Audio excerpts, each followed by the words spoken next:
Welcome to the Gita in Action podcast. My name's Radha, and I'm here with our family of seekers. And we're reading through the Bhagavad Gita. We're reading through the Gita. We're really diving deep into each verse and the meaning of the verse and its relevance to our lives. And our hearts are being transformed every day here on Mondays and Thursdays. We come together, we do this, and I don't know about you guys, but it is like nourishment for my week. And I think so often about the things that we talked about and things that you all shared, and it's just so encouraging and nourishing. So thank you for being here. And today we are in chapter 6, the Ashtanga Yoga chapter. Ashtanga Yoga, and we are going to start with text 20. We're going to kind of get deep into the meaning of samādhi today. So we'll start with text 20. And whenever you're ready, Stella, if you could read 20 through 23 for us, actually, because they're all together there. Yeah. In the stage of perfection called trance or samādhi, one's mind is completely restrained from material mental activities by practice of yoga. This perfection is characterized by one's ability to see the self by the pure mind and to relish and rejoice in the self. In that joyous state, one is situated in boundless transcendental happiness, realized through transcendental senses. Established thus, one never departs from the truth, and upon gaining this, he thinks there is no greater gain. Being situated in such a position, one is never shaken, even in the midst of greatest difficulty. This indeed is actual freedom from all miseries arising from material contact. Thank you. Thank you. So there's much to unpack in these verses. Krishna is describing the stage of perfection in yoga called samādhi or full trance. So in this state, the yogi's mind becomes completely free from material engagement. And this happens through steady practice. So what's happening is that the consciousness is no longer absorbed in the temporary, in all of these material things. It's like someone's in a movie theater and they suddenly stop watching the screen. No, that's what it's like. It's like we're so fully engaged in this material existence. But this state of samadhi is when that is like essentially turned off. And the absorption in illusion completely fades and the connection to reality deepens. That is samadhi. Because the pure mind, the mind in its pure state, when the soul's consciousness is just emanating through it and the mind is clean, right? The mind it wants to focus on God, right? Not matter. And when the mind becomes purified, this happens, and then the yogi experiences this boundless spiritual joy, and it doesn't even need the senses at all for joy, right? It's not dependent. The joy is not dependent on external stimulation. The joy comes from this direct experience of the self, the soul, through purified consciousness.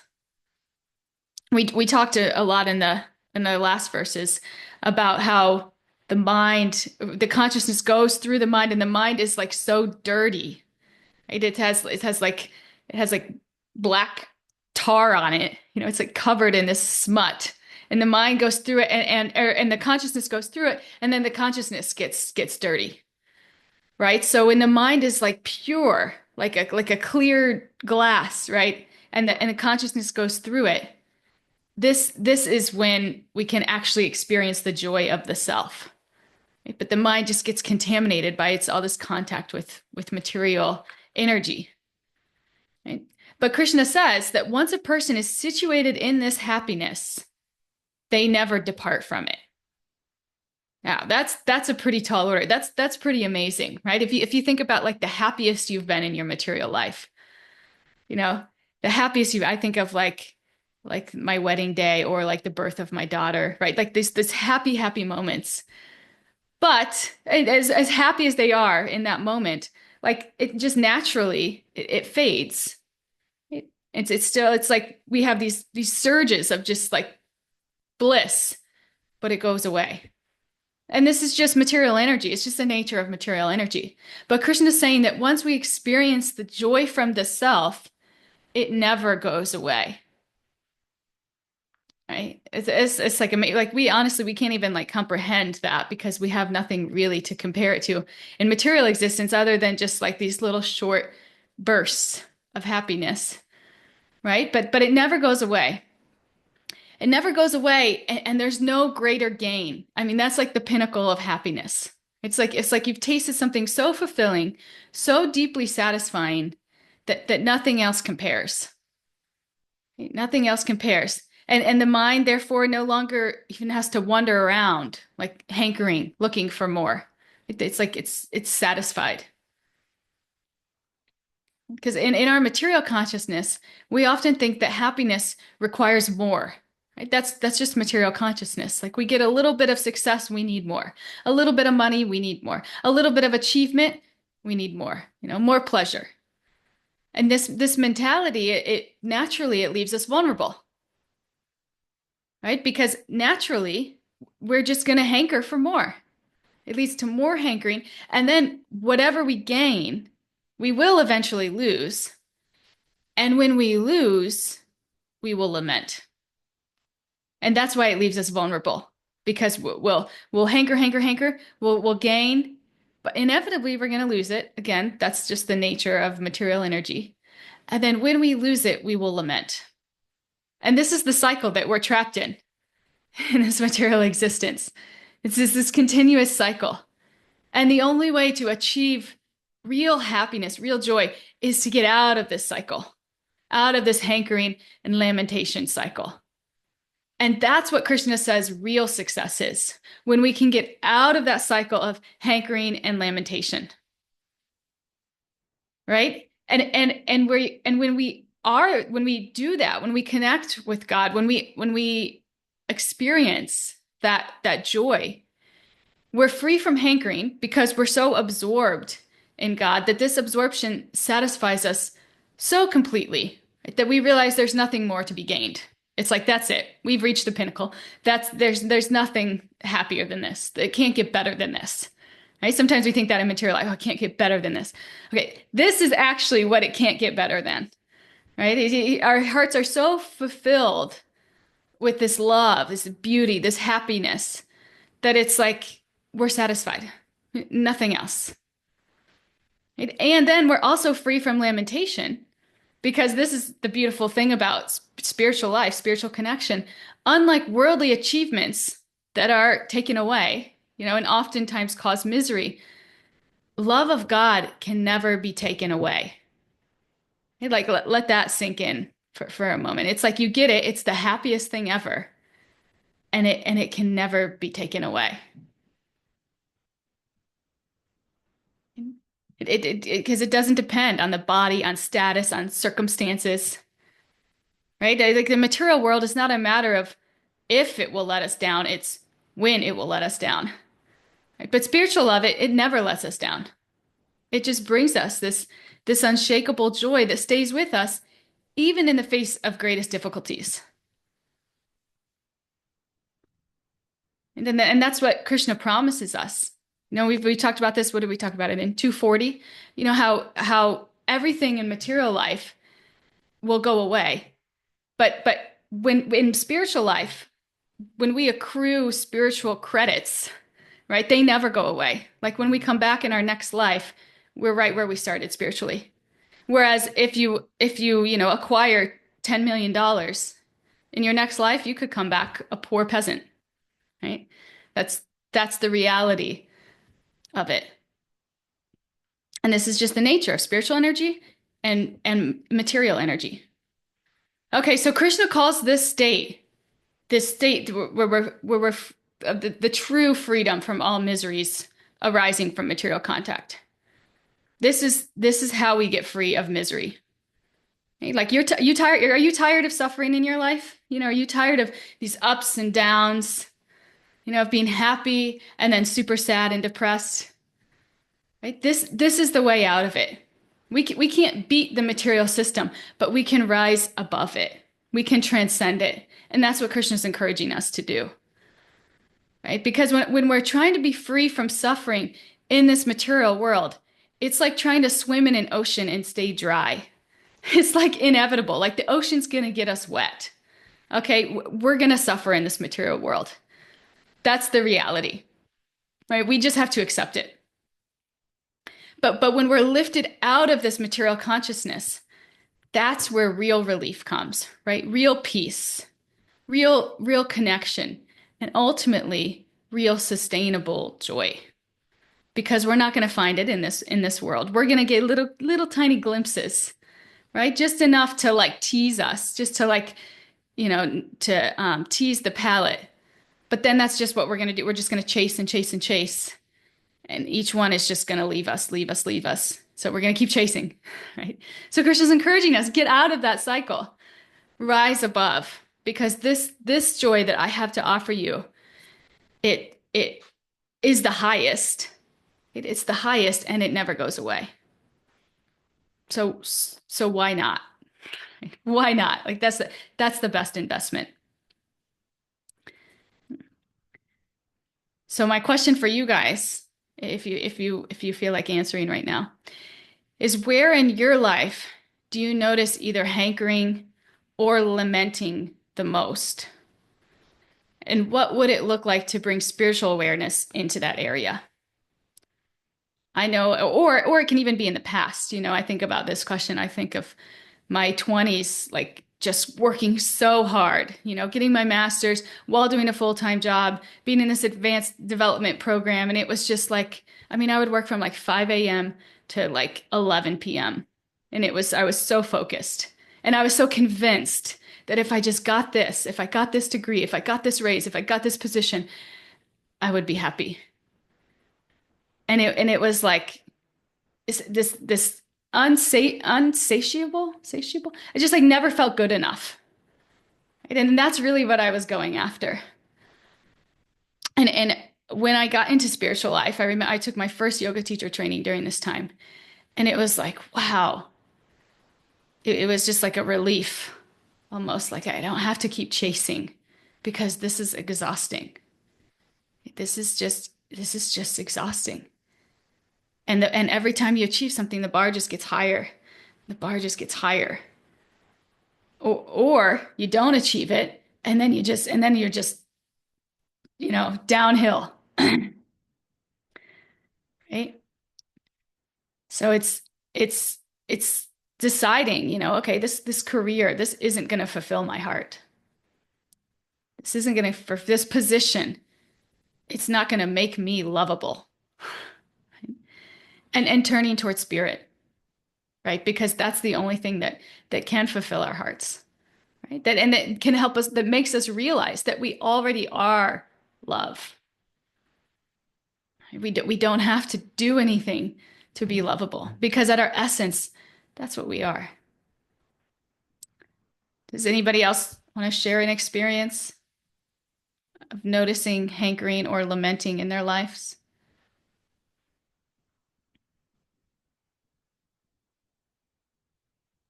I'll share. Please.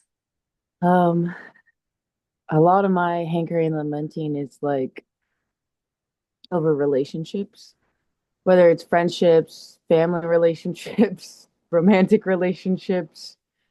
Um, just growing up as a devotee, but not having devotee association, I think I took shelter a lot of just like relationships that didn't align with my values, whether they were friendships or romantic. And so it was like you felt like this emptiness within the relationships and friendships, but yet you were still attached. And then now, finally, just like accepting like it's okay to let go of like ones that don't align with my values. And not even my values, but just ones that align more with like Krishna consciousness, which like are trying to make those more my values. Krishna is providing those, but it's like I still have lamentation over like the past of like how long I went just knowing that I didn't really connect with these people and stayed connected anyways. And it's not like I'm trying to judge them or anything. It was just like, and I still have care for like some of, like I've even reconnected with one of my friends and um that isn't a devotee, but it's just like really just like wow, I feel so kind of stunted in a way, like I didn't grow as much as I could have in my younger years, and now I'm kind of trying to catch up. And it's a little harder when you're in your 30s and a parent and working and it's just like it's just different.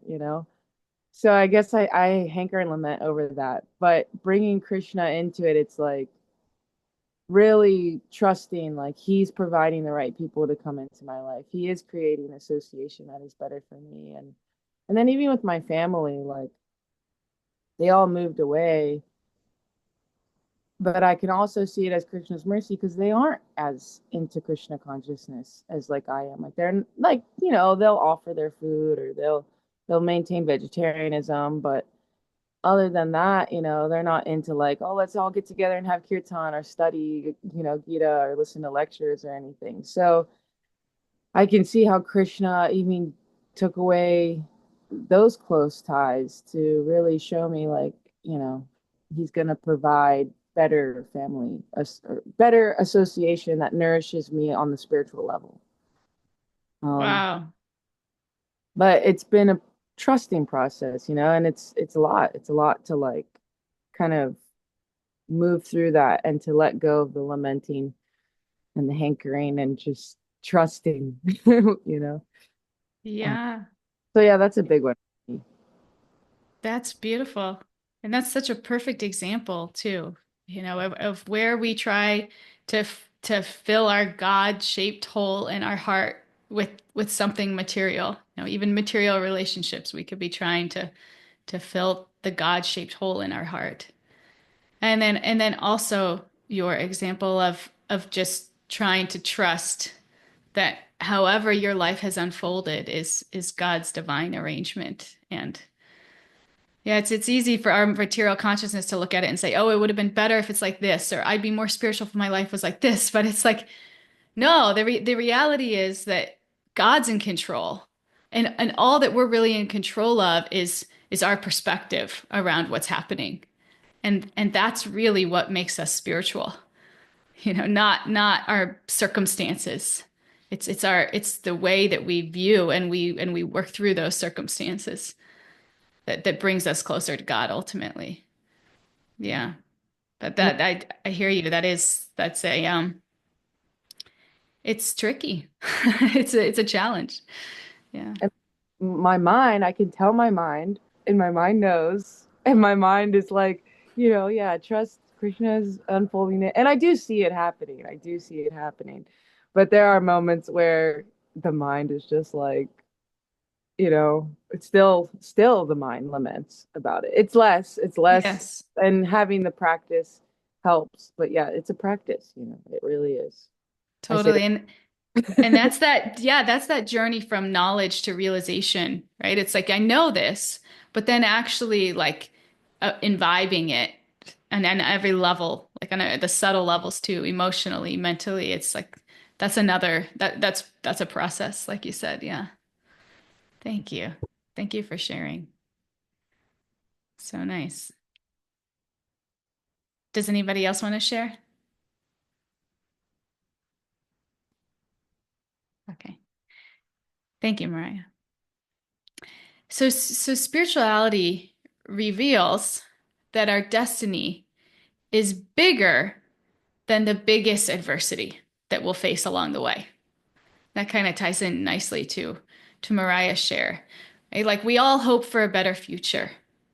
And using whatever talents we have, we often dream of achieving something meaningful, right? Or fulfilling our destiny. Even like, having more time for spiritual practices, right? But sometimes life strikes hard and and it just isn't our reality. right? It's not our reality. And that can be discouraging. Right? That could be discouraging, especially if we've been living in a materialistic world where we believe that our worldly success defines our purpose. We may feel like our destiny has been stolen and our life has become meaningless. Right? But the Gita wisdom explains that our true destiny is far greater than even the greatest hardship. Right? We're eternal spiritual beings, part of the Supreme Being. Right? And as his parts, we are meant to live in loving harmony with him, right? And use our abilities in his service. And in return, we'll receive the nectar of his unending love.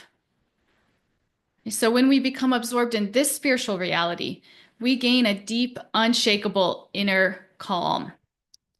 So even in the face of loss or pain or failure, or things don't go the way we want them to, right? The fulfillment we experience through connection with Krishna steadies us. Right? And we no longer crave what the world can offer because we found what is far more satisfying.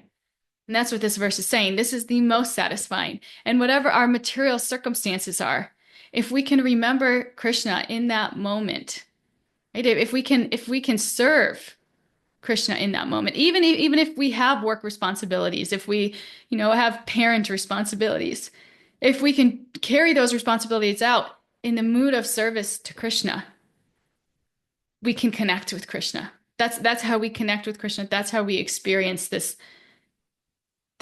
joy that he's describing, right? And we'll get this calmness, right? And this calmness and this inner strength. And this is what will actually empower us to act more clearly and effectively in the world. Right? This is what will allow us to use our gifts, right? To pursue meaningful goals and to actually contribute in ways that we're meant to without being attached to the outcomes. Okay, so this is the beauty of a spiritually rooted life. We can fulfill our outer destiny with clarity and courage while relishing this inner contentment, right? That no success or failure can take away. This is what we're actually trying to do. Right? Use what happens in our lives as a way to serve God. And by doing so, we'll connect with God, which will give us this strength, this courage, this steadiness, right? To actually reach our full potential. Because when we do it on our own, or when we try to do it on our own, it's going to lead to anxiety. It's going to lead to anxiety. It's going to lead to attachment. It's going to lead to hankering. It's going to lead to lamentation, right? Because we're caught up in the material energy. But when we do it when we're connected with Krishna, it's going to lead to this bliss, right? And as a byproduct, we'll reach our full potential, right? In our material lives. So it's like what we end up doing here in our material worlds, it's like a child is given a choice between a toy and $1 million check. And naturally, the child chooses the toy, right? Unaware that the check could buy thousands of toys. I could imagine right now, having like a piece of paper in my hand and a really nice toy, and then my daughter taking the toy, right? And it's so obvious to us. We look at that and we're like, that's so silly, because they just don't understand that this is actually that this check, is could buy millions of toys, right? But actually, we're like that child when we compare material assets with spiritual ones, right? Our material assets like wealth or property or achievements, right? We go after those. We think that that's what's going to bring the greatest joy. Whereas we don't see the $1 million check in the other hand, right? This true spiritual asset, this realization of who we actually are, a soul in relationship with the Supreme Soul. And as we go even through our days, constantly that's in our face, a toy or $1 million check. And how often do we choose this toy, right? This achievement, this wealth, this fame, or recognition, rather, right? Because we value the material more than the spiritual. Right? And even when we take up a spiritual path, we think, okay, I'm spiritual. No, this doesn't disappear. Right? Even if we're sincerely practicing, we still struggle with this. We still treasure these material possessions or outcomes more than spiritual realizations.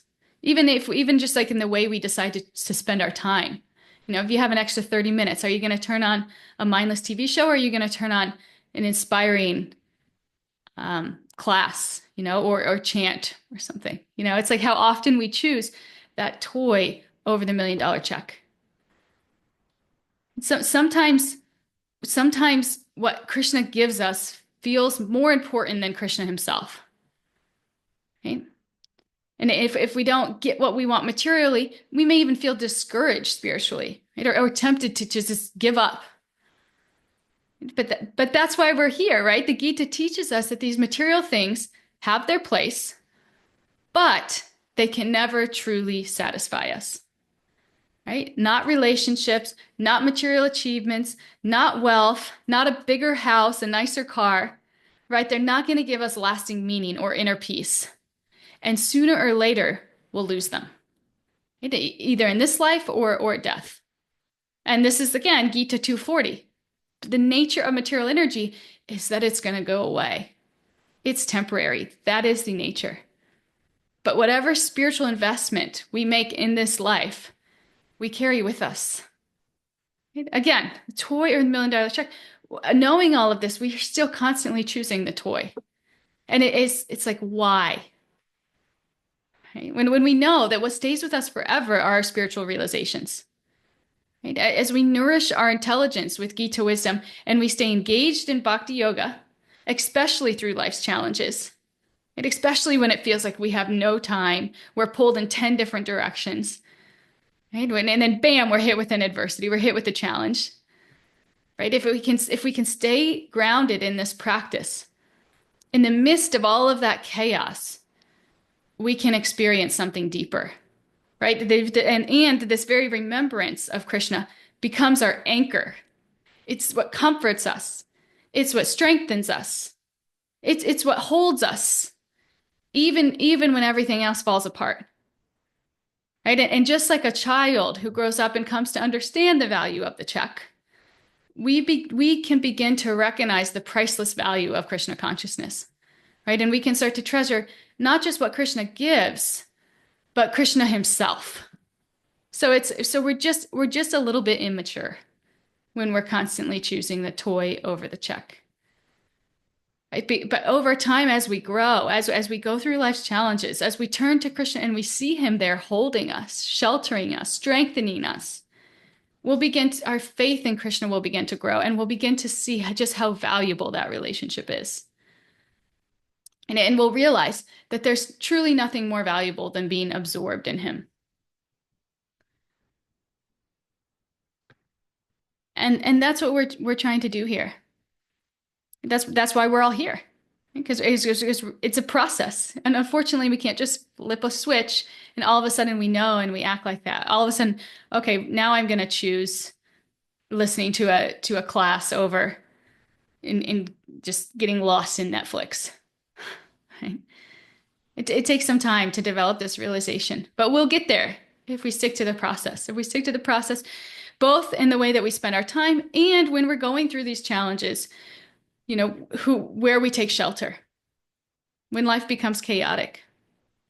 Are we gonna let it pull us down and get caught in these small little waves, right? Or are we gonna rise above them? We're gonna rise above them, rise above the blame game, right? Rise above that. If my life were like this, I would be happy.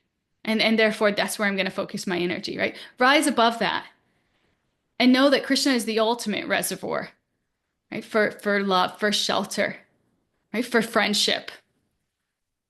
And the more that we turn towards him, the more that he reveals that love and connection to us.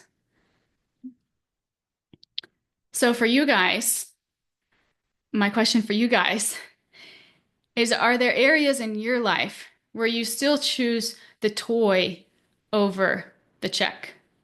And when that happens, what helps you shift towards this deeper spiritual value? Mine is definitely Netflix. I actually like, I consciously think that when I feel like turning on Netflix, I'm like, okay, I have 20 minutes right now. Should I do that or should I listen to a class? And I'll be honest, lately, I've been listening to more classes than Netflix. I've been listening to more lately. And a lot of times too, I think like it's terrible for my daughter to have the screen on. Why should I have the screen on? I shouldn't have the screen on. That also helps me when I think like I don't want her to be immersed in that anyway. But better that I just turn this on. Yeah. What about you guys?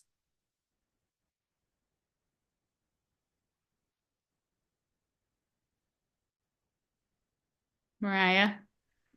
Yeah, I don't necessarily go to Netflix. I'll just like endlessly scroll for no on look at nothing. And it's Yes. not like that much. It's just like sometimes like after work, I'll just sit down and I'm like, oh, okay, I have a minute to just sit. And then I'm like, oh, what's on Facebook? And I don't even look at anything. Well, I'll look up recipes sometimes. So it's kind of we'll use that because then I'll maybe make that and offer it. But yeah, like just like scrolling or like looking up random things. That's what I'll do instead of like, let me just put a class on. But I go through phases where it's like Yeah. more classes. Yeah. Yeah. That's a great one. And so relatable. Yeah. Every time I put my daughter to bed, I'll scroll like that. And that'll be like my scroll time of the day. And one time I was like, what? I've noticed, I'm like, I just spent 20 minutes scrolling. I could have read like a chapter of the Krishna book. So now when I go to bed, I read a chapter of the Krishna book instead of the scroll, just because I like noticed that. But even that takes some discipline. You know, it's because you want to scroll. That Yeah. toy is pretty appealing. And it's just to like not do anything. Like I'm not even really absorbing any information or looking at anything when I'm scrolling. I'm just like a zombie. It's so bad. Yeah. It's like just turn your mind off for like 20 minutes and just, stare at something. Yes. But Yeah. Totally. Thank you. Stella. Um, yeah, the scrolling is bad, total. But I went on road trip this weekend, but it's by myself. And I had all these plans to listen to Wisdom of the Sages and and I ended up just putting on my iTunes shuffle of all like songs, other sorts of songs, and I went into this whole like nostalgia trip and listening to this music and ones I knew the words, and I was really enjoying it. And I felt myself going like, I don't want to turn on a lecture. I want to keep listening to my favorite songs, from material world. So it definitely, I was really clearly choosing the toy like with total knowledge, like, but then in the shuffle, of course, there are bhajans because I have like half and half, so a bhajan would come on, and I was like really thankful it did because um it was like sent to me. I didn't have I if left to me, I would maybe not have chosen it. uh, And so when it would come on, I would really try to like, really listen to it. It was 5 hours of driving. Um, but yeah, I was really kind of laughing at myself for being such a total enjoyer. But but then again, I sometimes when you have a familiar song, you can think about things, and it was a space where I could be by myself and think. So life, is yeah. complicated. Yeah. Definitely. And that's what you just shared too is just like so normal and Yeah, so like just part of the process even, it's the you know. process. Yeah, Yeah. It's not even like bad when we not choose. even It's just bad. like, yeah, it's just part of our journey.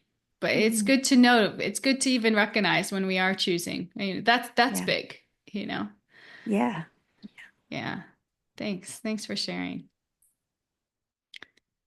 I have one Yeah. there.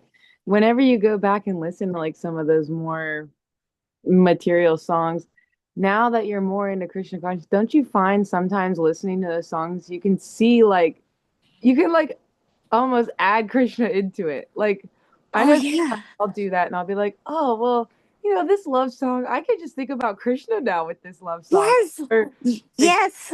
even a lot of music I would listen to always had like deeper lyrics and meanings, and I'm like, oh, I can see how this can relate to like art does, or I don't know, something somehow I'll like tie it in with Krishna consciousness. I do that too. And in fact there was one song by the Mountain Goats. They base their songs off of different psalms, and one of the lyrics was, I'm not this body that imprisons me. Yeah. I'll never get better, but someday I'll be free. And Yeah. I'm just like, yes, like So that's nice. I think that Yeah, that is fun seeing how like your perspective has even changes over time, even when you do. Yeah. Thank you. Thank you guys. Maria.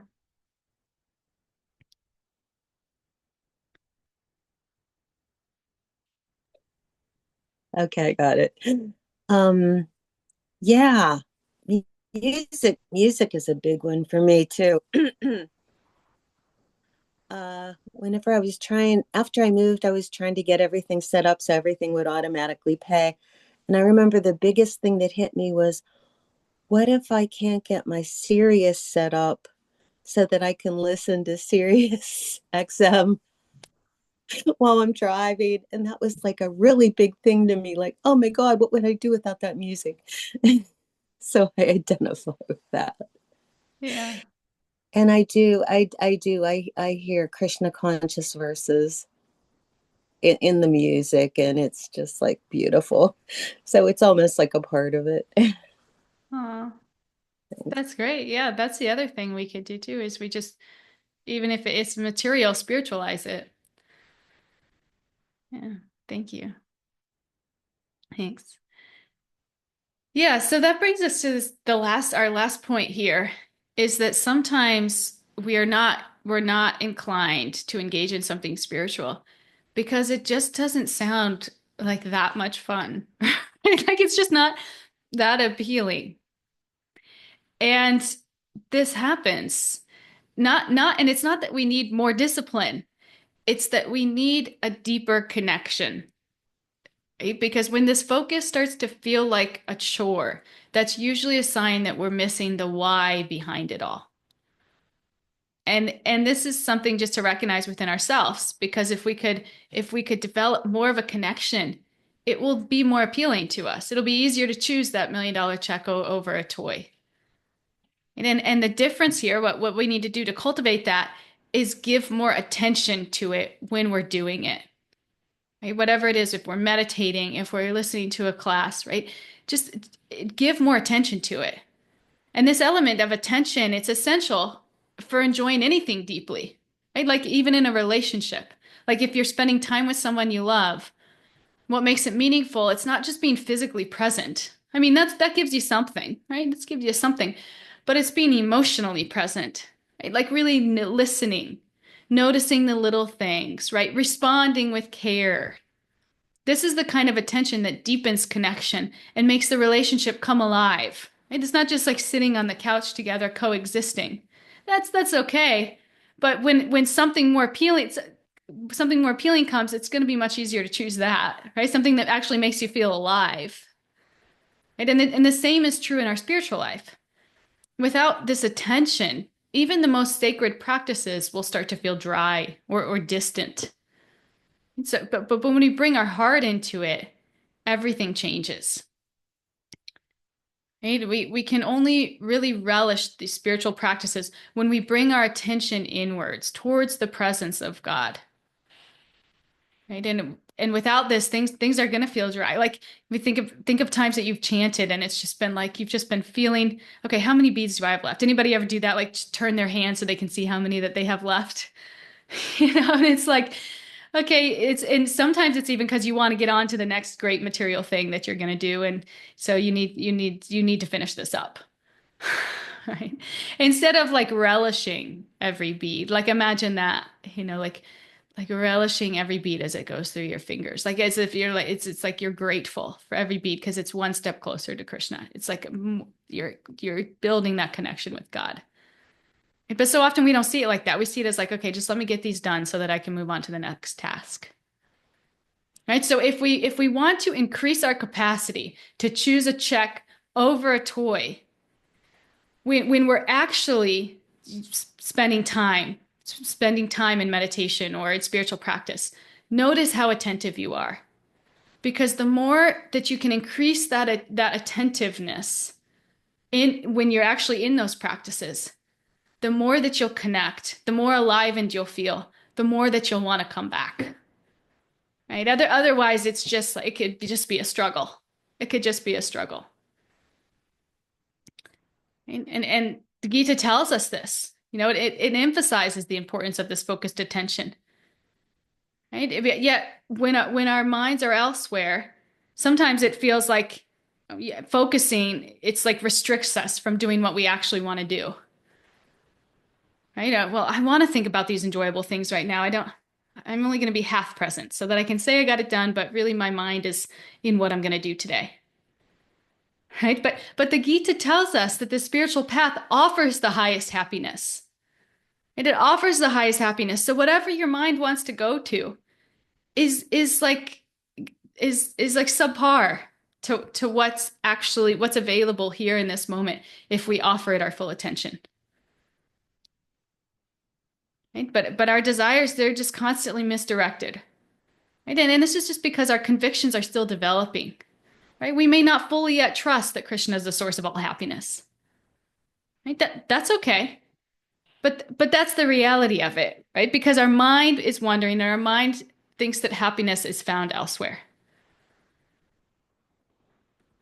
Right? And we know that when we focus on him with love and sincerity, we can experience a joy that's far deeper than anything the material world can offer. But for many of us, part of the heart still believes that real fulfillment lies elsewhere. And we know this because even while we're practicing devotion, we still might be longing for worldly pleasures. It's kind of like in a relationship when your partner's talking to you, but your mind is somewhere else. Right? Wondering what that experience would have been like, or even like someone else. Right? What would have been like if I would have been with them? Like you're there, but you're not really present. And so therefore your connection with your partner in that moment feels forced or even like frustrating. So the same thing happens when we're dedicating time to Krishna in our everyday lives, right? We're sitting down, we're ready to chant, but our hearts aren't fully aligned. And therefore our devotional practices start to feel like a burden, right? They feel more like a burden than a joy because a part of us is still emotionally somewhere else. Okay, so if that's what's happening when we're spending time with God, why would we want to do it again? Right? Obviously, when something brighter, shiny, flashier splits across our lives, we're going to jump into that. Right? And if we want to come back, it's going to take even more discipline. So if we want this, we have to when we're in that moment. Say you only have 30 minutes a day for your spiritual time. Okay, give your full self to those 30 minutes a day. Right? Because if you ever want a shot of that expanding, you're going to need to show up fully in those 30 minutes, or it's just going to be a constant fight, constant battle with yourself. Right?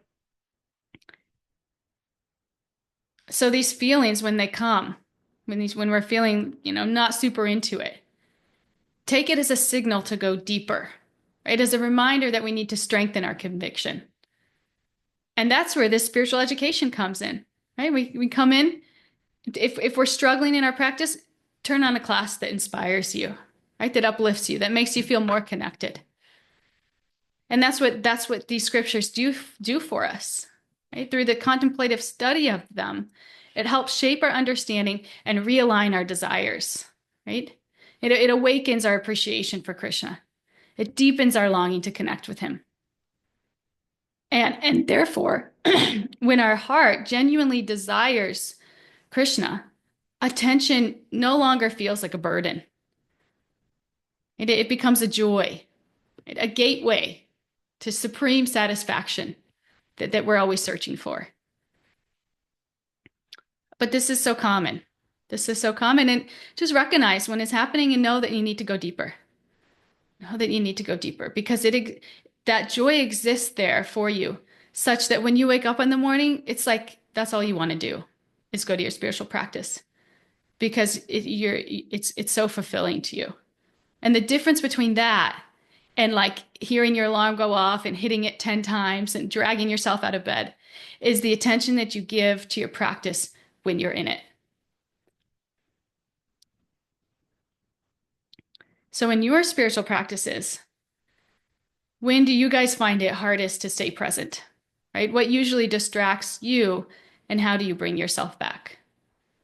For me, if I'm like trying to chant and I hear my daughter, it's like all I want to do is go to her. It's like I can't even think of anything else. So I've been trying to wake up early before she wakes up when the house is just completely quiet. Because if she's up, even if my husband's playing with her, like I want to go play with them. I'm like, how many beats do I have left so I could go? So I've noticed that and I've tried to wake up earlier. I moved up my bedtime so that I could wake up earlier so that I can engage, so that I can do those things when the house is quiet or I struggle. What about you guys?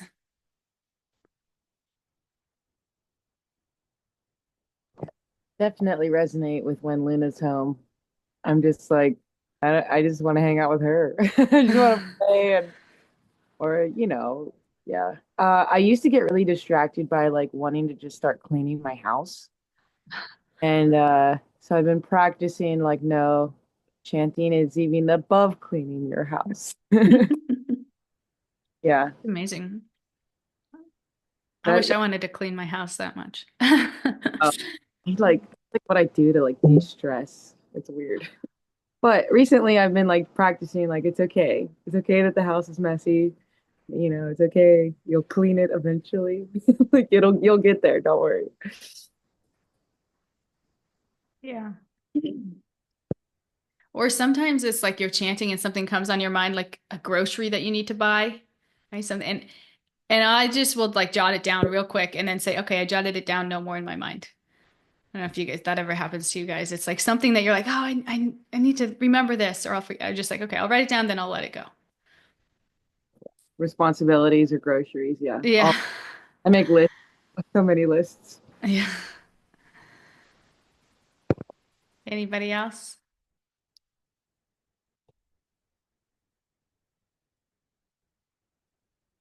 Oh, Hari Keshavi. Would love to hear from you. So nice to see you. Oh, I guess I'm still it's Davey Veronica. I'm still logged in on my phone is HV. Sorry guys. Wow, what distracts me? Everything. Case in point, I didn't even realize how I logged in. Yeah, I find different times.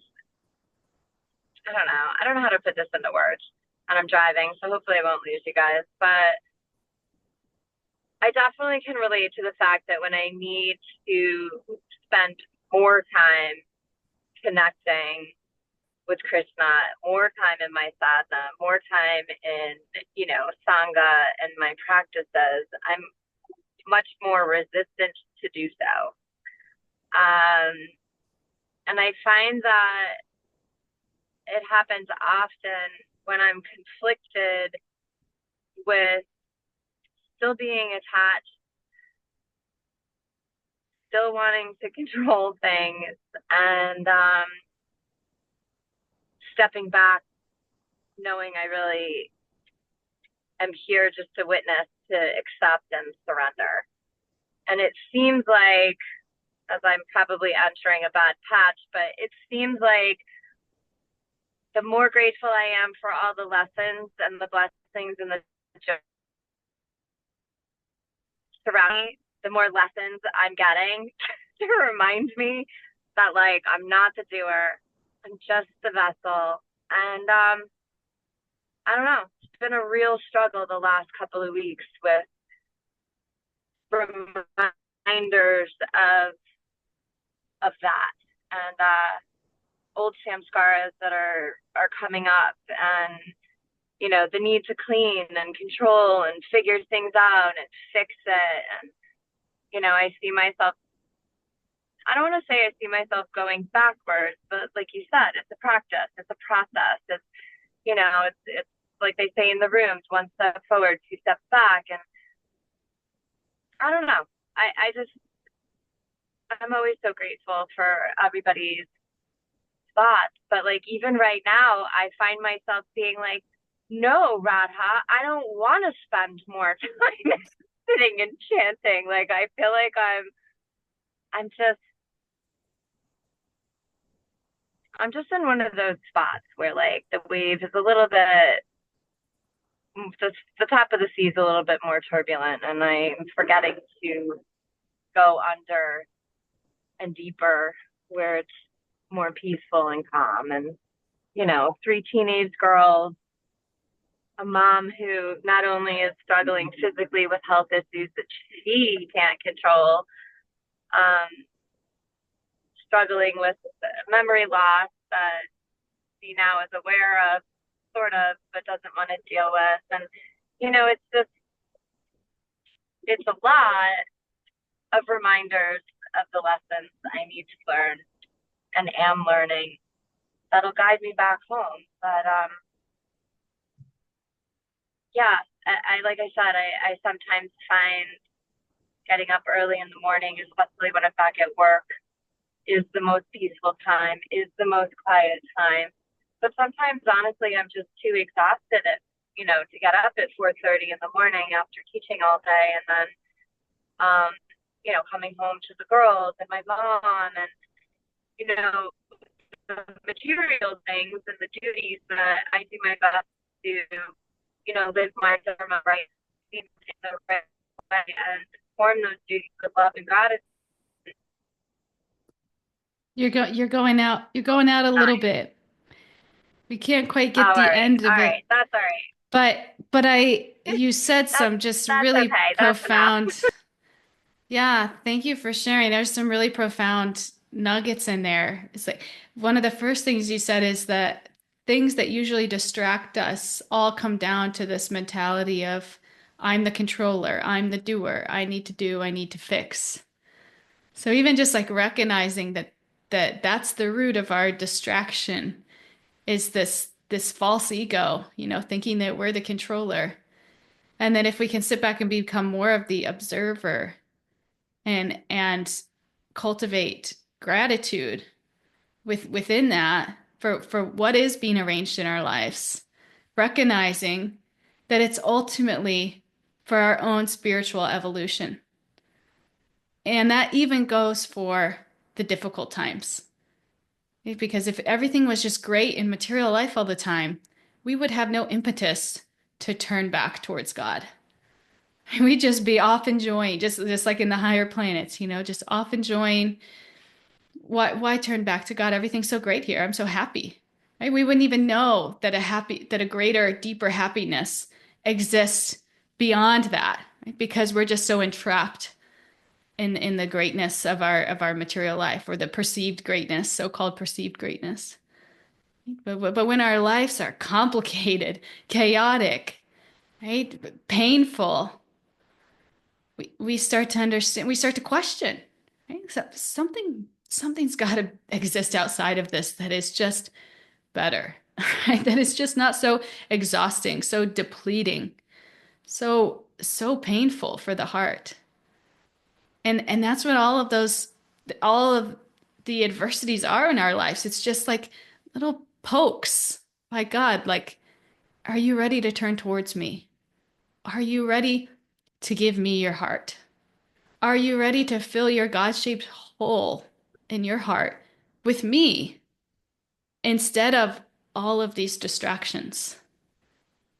I love that. And it's so beautiful, and I know that in my heart, and I know that in my being.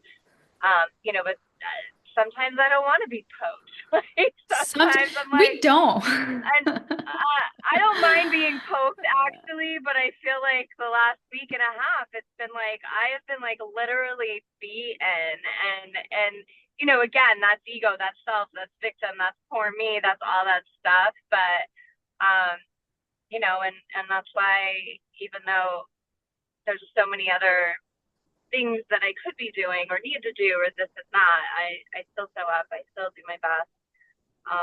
You know, I still log in when I can. I'll grab my book at night rather than scroll. And, you know, so all these little things do make a difference. And I'm just very grateful for all of you in the community here for reminding me that, yeah, this is it. This is what happens. We get tapped, we get pushed, we get shoved.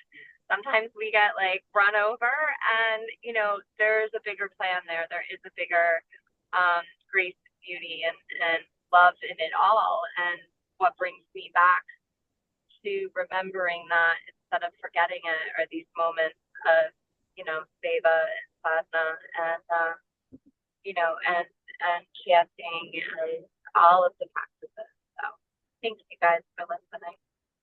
Thank you. Thank you, Devi Radhika. And I know a little bit of what's going on with you right now, and it is heavy. I mean, you're not just getting poked, you are getting like pushed over. And I hear you. We don't always want to be poked. Sometimes I feel like, oh, I can handle it. And then when it comes, I'm like, this is awful. It feels like, you know, there's never an end to this misery. So I can also say the times in my life that was happening to me, it was so awful in the moment and it really brought me to my knees. But now when I look back, I see how much I needed it for my spiritual growth. And that's not something you even really want to admit in the moment. But if we can know that that's available for us, and to the degree that we have faith in that and take shelter in God during those times, to the degree that those experiences can elevate us. Like it's possible.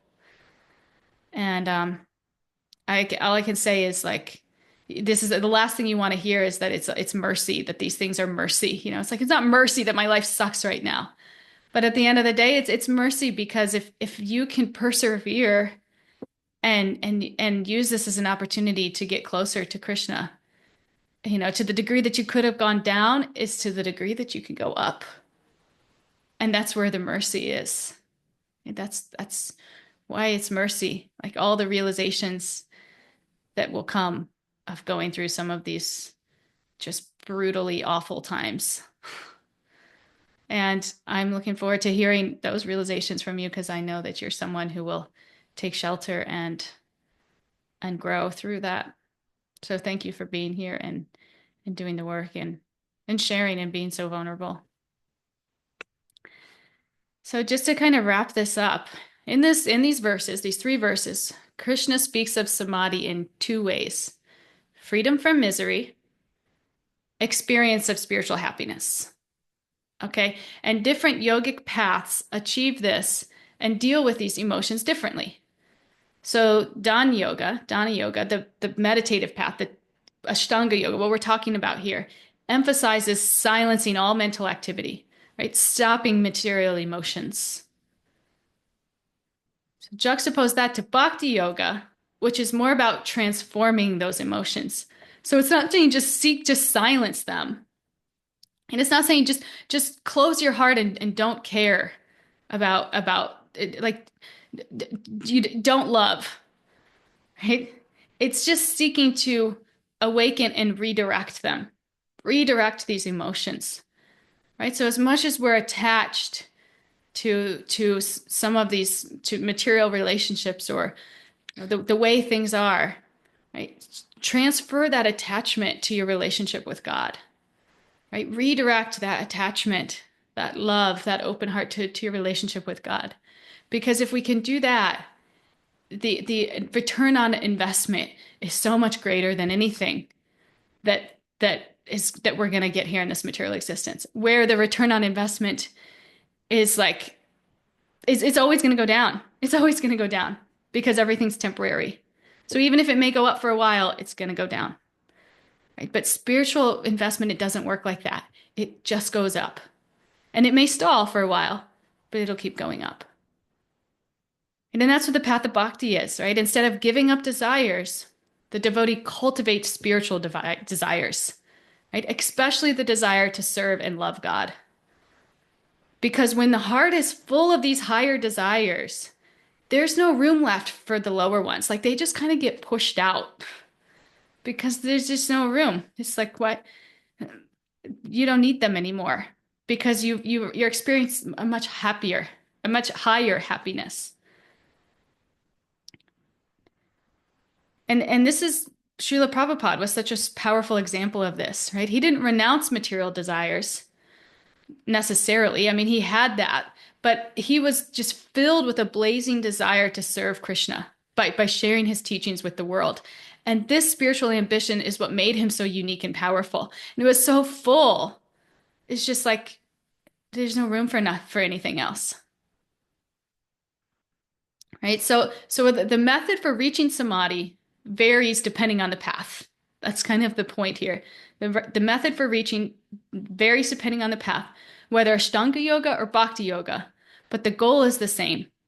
And the goal is to stop the mind from descending into matter and to lift it towards spirit. And so in bhakti, we don't just shut down the mind, but we fill it with remembrance, devotion, divine longing. And when that fills up our minds, our hearts, other things get pushed out. And when other things get pushed out, they don't shake us so much. They don't control us so much. And because we're filled with the supreme source of all love and joy, we become more loving. We become more joyful. Right? And we become more steady, less immune or less affected by all the ups and downs of material existence. So that's all we will talk about for today.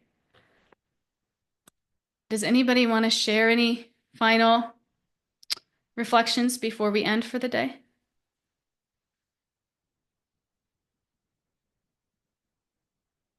I can share with you guys, I'm going back to work today. I go in at like 11:30, but I'm going in for 5 hours a day. And I'm feeling it. I'm feeling like the crunch. The like, how am I gonna get everything done in my spiritual life? How am I gonna be there for my daughter, my marriage? And in that, like every spare moment I have, I try to just connect with God because I feel like more than ever, I need his shelter. I need his mercy, right? So that I don't become trapped or pulled down or lost in all the material things. Because even if they're good right now, they won't always be. And to the degree that we're entrapped in them, entangled in them, when they turn, it will hurt.